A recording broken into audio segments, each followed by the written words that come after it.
பாருங்க, இது ஏற்காடு செம்ம பிளேஸ்ங்க. சரியான பனிங்க.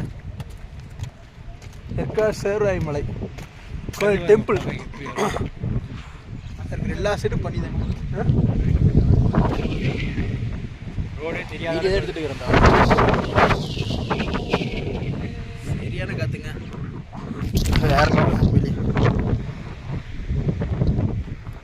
இல்லையா எங்கள் ஓனர் கேட்ட போல என்ன சொல்ல போகிறேன்னு தெரியலைங்க.